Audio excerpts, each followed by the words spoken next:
सनातन धर्म की जय हो। संपूर्ण रामायण भाग 103।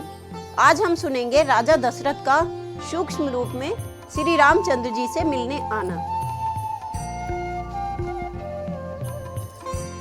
तो जब सीता जी श्री रामचंद्र जी के पास आ जाती हैं और उनके बामांग विराज जाती हैं, उसके बाद तो शोभा युगल स्वरूप की थी इस समय अपार, गुप्त प्रकट सब शक्तियां होती थी बलिहार। उसी समय परलोक से विजय बधाई है तू, आए सूक्ष्म शरीर से दशरथ रघुकुल के तू। दशरथ जी अपने बेटे श्री राम से मिलने आए और बधाई देने जीत की।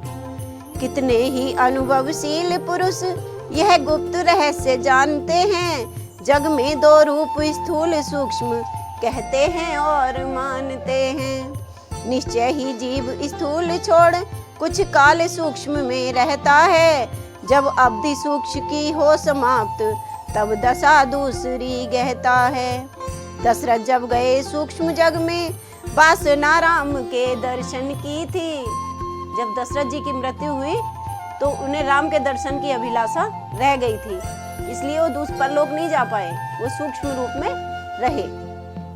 दशरथ जब गए सूक्ष्म जग में वासना राम दर्शन की थी, अतएव अवस्था रही वही जो काया के बंधन की थी। जो काया के बंधन की अभिलाषा थी वो सूक्ष्म रूप में भी बनी रही।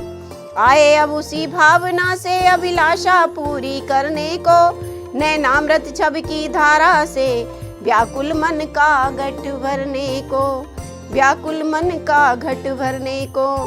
योग दृष्टि से भेदिए जान गए सब राम। श्री राम तो सब कुछ जानने वाले थे, तो ये भेद भी जान गए। पिता पुत्र में हो गया आशीष और प्रणाम।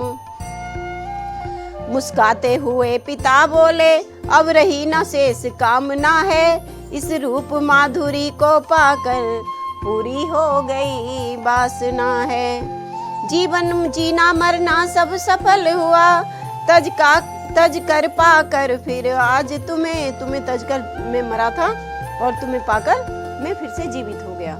जीना मरना सब सफल हुआ, तज कर पाकर फिर आज तुम्हें, अब मैं तुम में लय होता हूँ देकर आत्मा का राज तुम्हें। यह सच्ची सांत्वना थी प्रकृति प्रपंच वहीन, पूर्ण सिंधु में बिंदु वह हुआ इस तरह लीन। तदुपरांत सुरपति सहित शिव अज आए पास, प्रभु गुण गण गाने लगा सब सुरदल सोलाश।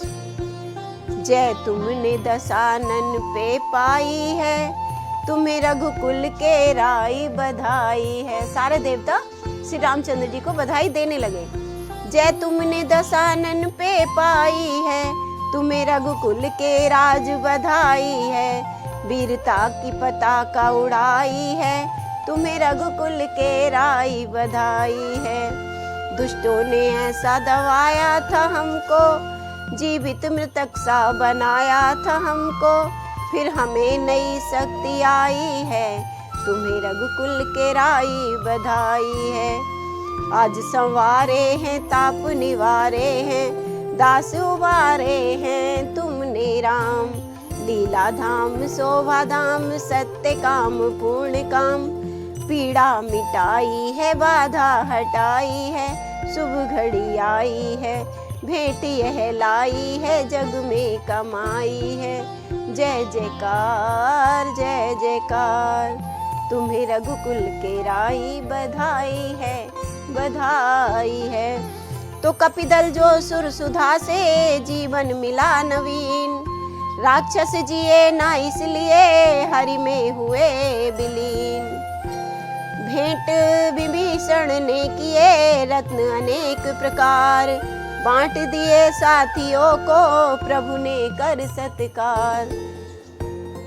विभीषण जी ने जो रत्न भेंट में श्री रामचंद्र जी को दिए वो उन्होंने अपने सब साथियों में बांट दिए। रखा अपने कार्य को केवल पुष्पक यान, राजे सीता लखन युत उस पर कृपा निधान। अब ये अपने अवधपुर जाने की तैयारी हो गई। थे असंख्य कपि भालू जो आज्ञाकारी दास, विदा उन्हें करने लगे सादर रमा निवास।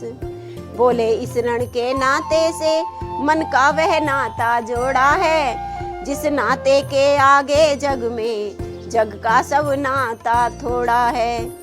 जीवन अर्पण कर देने को जो नाता तत्पर रहता है, दुनिया के सारे नातों में वह नाता बढ़ कर रहता है। वरना आजकल के नाते तो स्वार्थ के नाते हैं, ये निस्वार्थ थे।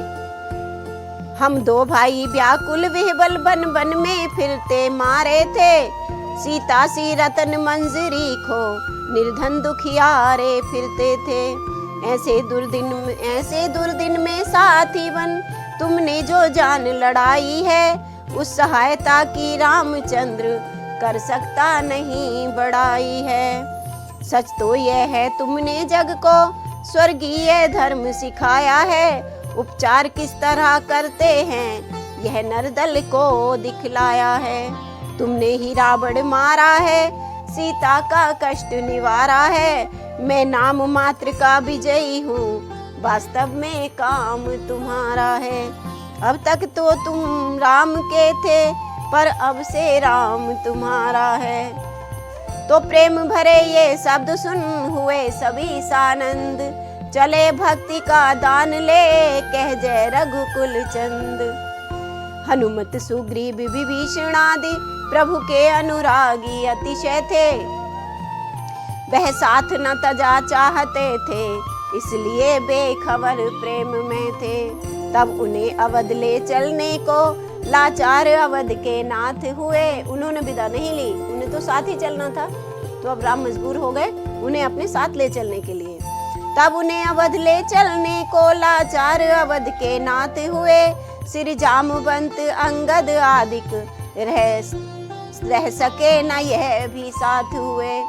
इस प्रकार निज जनों को लेकर अपने साथ, सुमिर गजानन गौरी शिव चले अवध रघुनाथ। सुमिर गजानन गौरी शिव चले अवध रघुनाथ। चित्रकूट के निकट जब पहुंचा पुष्पक यान, तब बोले हनुमान से कृपा सिंधु भगवान।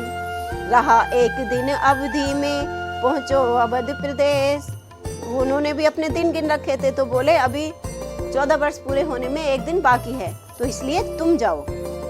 रहा एक दिन अवधि में पहुंचो अवध प्रदेश, शीघ्र प्रिय परम प्रिय भरत को पहुंचाओ संदेश। जो आज्ञा कहकर चले पवन तने सानंद, वाल्मीकि मुनि से इधर भेंटे रघुकुल चंद। मुनि बोले जग को अभी मिला नहीं विश्राम, अभी हुआ ही है कहाँ रावण का वध राम। अभी हुआ ही है कहाँ रावण का वध राम। तो वो कैसे नहीं मानते हैं कि रावण का वध हुआ है, क्या बताते हैं। माया का सागर चहुदिस है, उसमें शरीर यह लंका है। ये जो शरीर है ये लंका जैसा है। बैठा है अहंकार रावण जो बजा रहा निज डंका है। इस शरीर के अंदर जो अहंकार है वो रावण है। बैठा है अहंकार रावण जो बजा रहा निज डंका है। घननाद स्वार्थ का है इसमें, आलस है कुंभकर्ण भगवन। रावण के पूरे खानदान का ब्यौरा उन्होंने इस तरह दिया। घननाद स्वार्थ का है इसमें, आलस है कुंभकर्ण भगवन। बद करो कृपा सर से इसका, तब हो भूभव हार भरण भगवन। तब हो भूभार हरण भगवन। तो जन का जब इस भांति हो पूर्ण सफल सब काज, तब मेरे मन अवध में करो बैठ कर राज। तब वो कहते हैं कि तब मेरे मन को अयोध्या मानो और आप इसमें बैठकर राज करो। सिया लखन के साथ सदा आंखों में रहना। सिया वाल्मीकि जी कहते हैं श्री रामचंद्र जी से, सिया लखन के साथ सदा इन आंखों में रहना। इसी रूप के नाथ हृदय के बीच विचरना। सिर पे जटा का मुकुट विराजे, तन पर वलकल चीर, हाथ धनुष कांधे निशंग हो चुटकी में होती। प्रेम अश्रु सरयू स्वरूप का है अब चरण पखार, तभी प्रसादी चरणोदक ले जन का हो निस्तार। राधे श्याम न छूटे जैसे लोभी के धन धाम, त्यों ही मेरे रोम रोम में रमो रमापति राम, त्यों ही मेरे रोम रोम में रमो रमापति राम। और इसी के साथ अपनी कथा को आज हम यहीं विराम देते हैं। कल हम सुनेंगे वनवास की अवधि समाप्त होने पर भरत जी का राम से मिलने को व्याकुल होना। रामायण के पिछले भाग देखने के लिए साहित्य संगम की संपूर्ण रामायण प्लेलिस्ट पर जाएं, वीडियो को लाइक करें, चैनल को सब्सक्राइब करें और हमारी वीडियो आपको कैसी लगी कमेंट करके बताएं। हर हर महादेव, जयकारा वीर बजरंगी।